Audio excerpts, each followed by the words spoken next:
Hey there, my amazing friends. As you know, playing is so much fun, but do you know what's even more fun? Reading.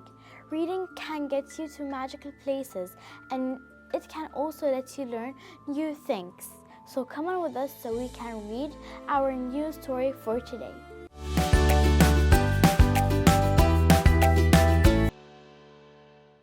Hello everyone, welcome back. So today I'm going to be reading to you this book, The Brave Little Tailor. This is personally one of my most favorite books because it actually shows us that size doesn't matter and it's actually how if we are smart, it's that matters. So let's begin. Early one morning, a tailor was sitting at his window sewing a pair of trousers. He looked up from his work and saw a country girl on her way to market. She had a lot of jars of jam with her. Now the tailor loved jam and it was almost breakfast time. So he brought some and he put on some crusty bread to eat. First, however, he had to finish stitching the pair of trousers. All of a sudden, a swarm of flies flew down on the tailor's bread and jam. This made him really cross. So he swung his hand down on the flies. To his surprise, he killed 7 of them. How wonderful I am, he thought. The whole world must be told about me. He sat down straight away, abandoning the trousers, and made himself a belt. And on it, he stitched the words, 7 at one blow. Now I'll leave my shop and tell the whole world about how brave I am, he said. He picked up a little round cheese made of goat's milk to eat and locked his door behind him. As he set off, he found a tiny brown bird trapped in a bush. He freed it gently and popped it into his pocket. Proudly, he strode to the streets of the town, shouting out about his deed. People were frightened when they heard about him. 7 people at one blow? They whispered in wonder. They ran inside and locked their doors. Nobody knew that the 7 he had killed were only flies. People. I know, it's just flies. It's good that I didn't reach the giants. 7 giants at one blow. I'm the greatest one. The little tailor marched across the valley and up the hill. Suddenly, an enormous giant blocked his path. Get out of my way, ordered the tailor, and he opened his coat and pointed to his belt. He's got some attitude, I know. this guy. The giant read the words, 7 at one blow, and he gasped. Well then, we'll have to have a contest. If you win, I'll let you pass. So with that, he picked up a stone. He squeezed it with all his might, the giant of course, until 1 drop of water oozed out. I can do better than that, remarked the tailor. How can a piece of stone have water in it? I know. Yeah. I mean, it must be like a very micro drop. Only a tiny drop. And then the tailor picked up the goat cheese in his pocket and he squeezed it until the water became like a puddle, a small puddle on the ground. The giant was amazed because he thought it was a stone. Next, he picked up another stone and threw it over the hill. They heard it fall with a mighty splash as it fell into a lake beyond. As it fell, the tailor remembered the little brown bird in his pocket. He pretended it was a stone and threw it into the air. He said, "Your stone fell into a lake, but my stone will never fall to earth." He boasted to moon. I know. And when we go to moon, we all will be like, we found a moon rock. But then it's really Earth's rocks. A brown bird. So the giant was so impressed that he invited the little tailor to spend the night with him and his 2 brothers.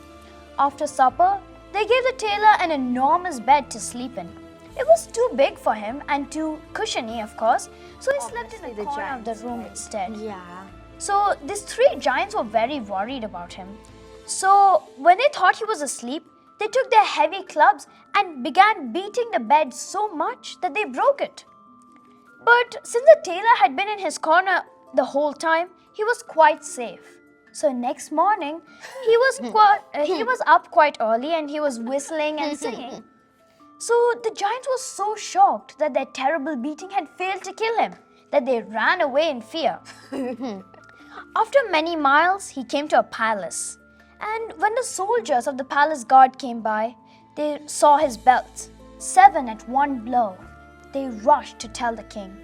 The king sent a soldier to bring him into a palace because he thought 7 at one blow meant 7 men, not flies. There are 2 terrible giants in our land. We all live in fear of their dreadful deeds. If you kill them for me, I will give you half my kingdom. Just leave it to me, said the tailor, as though it was a piece of cake. You know what?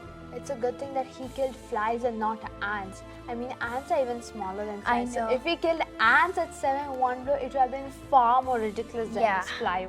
Actually, I'm beginning to feel that this guy was very strong, Yeah. but he was a great actress. I was gonna be a great actor, sorry. Actor. Actor. Okay, so as they drew near the place where the giants lived, the little tailor said to the king's men, "Stay here out of danger. I will kill the giants alone." Now the soldiers were very surprised.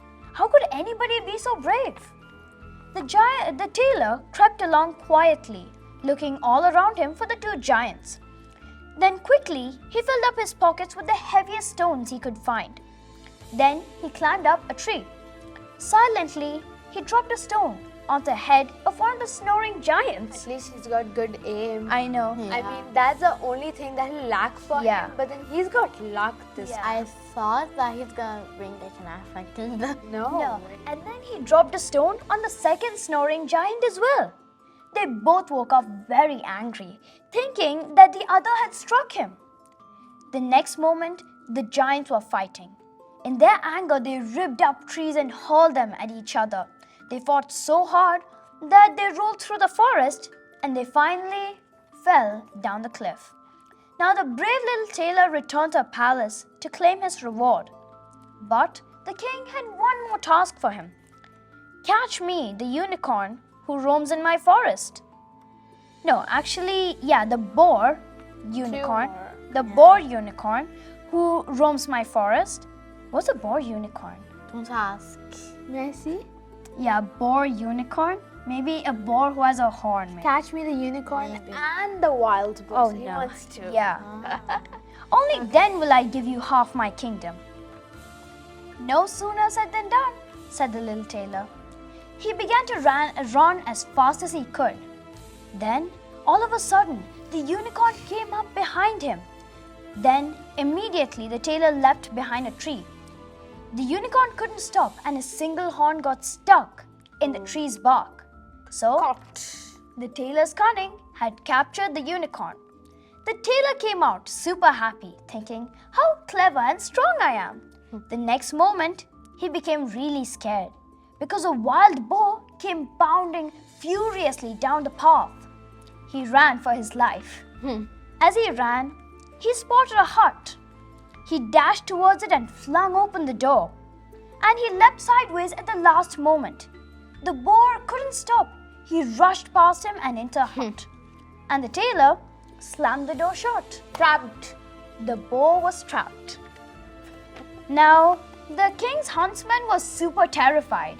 Quickly, they tied up both the animals and led them back to the palace with such pride that one would think that they had captured the animals.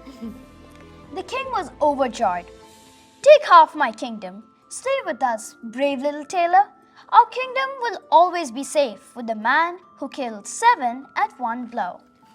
Let me rephrase that sentence if you mind. The man who killed 7 flies at one blow. The kingdom Yeah. will definitely be safe. So I hope you guys like the story, and we'll be back after a short break to discuss the story. Stay tuned. Welcome back, dear kids. Now, I actually really liked Ria's story that she said, and thank you for telling us this amazing story. So, now we're just gonna discuss what's the moral and about the conclusion. So Rima, tell us, what do you think about the story? So in this, we saw that even though the tailor was really small, I mean compared to the giant and everything else that he faced, He never gave up and he was really intelligent. So here we see that size is not a problem. It's that you keep your head and intelligence at the time of dire situations. So what about you, Ritaj? Me, actually, I liked the tailor's ideas. So, actually, that will be me if I have a lot of ideas inside my head, but I don't have somebody to talk with him about the ideas, so I just say them in front of the mirror. And actually, as Rima and Ria said, that it doesn't have to be about the size, it's about the brain. Yeah, you're totally right. So, with this, we have come to an end of this episode, and always remember, every book you read is a free ticket to another world and a whole new life. So, I hope you liked the story and you'll be back for more. Bye. Goodbye.